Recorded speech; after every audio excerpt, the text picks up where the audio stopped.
पांडवांच्या नावाची ब्रिधावली सतेज ठेवण्यासाठी तू तयार झालास. पण भगवान, गतकालची आठवण झाली की मन कसं भयभीत होतंय. त्या क्षणाची आठवण पुन्हा येऊ नये असा एकच मनोभास होत राहतो. कारण काय अपराध होता माझा? कोणत्या जन्मी तुम्ही पाप केलं होतं? माझा अपराध होता हे माझं मलाच कळत होतं. आणि शेवटी माझ्या जीवनात घडलेल्या प्रसंगाची आठवण झाली. ही पण कसं पाण्यात पडल्या ढेकळाप्रमाणे विरघळून जातं. आणि नेत्रासमोर फक्त दिसतो तो अंधकार. काय अपराध होता माझा हे विचारात पडतो. कारण पंचम दिवसाची ऋतूस राहत असताना कृष्णानं माझ्या पल्लवाला हात घालण्यासाठी क्रूरतेची मर्यादा ओलांडली. आणि मेलेल्या पुत्रीप्रमाणे कौरवपांडवांच्या भरसभेत आणून मला लोटण्यात केलं.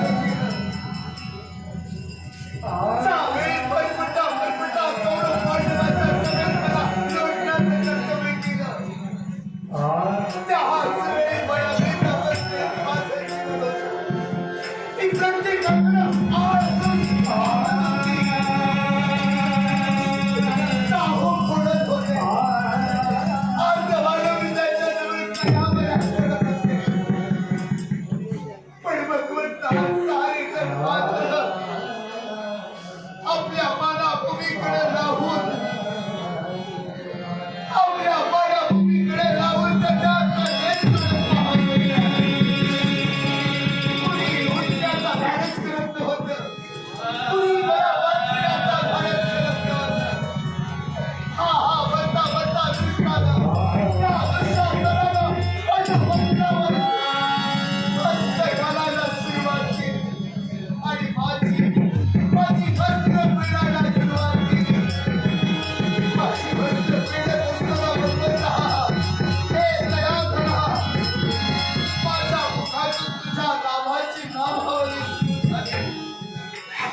आणि एवढ्या क्षणात भगवंता दयाघना, माझ्या अमृत रक्षण करण्यासाठी तू मला वस्त्र पुरविलंस आणि माझं लज्जा रक्षण केलंस.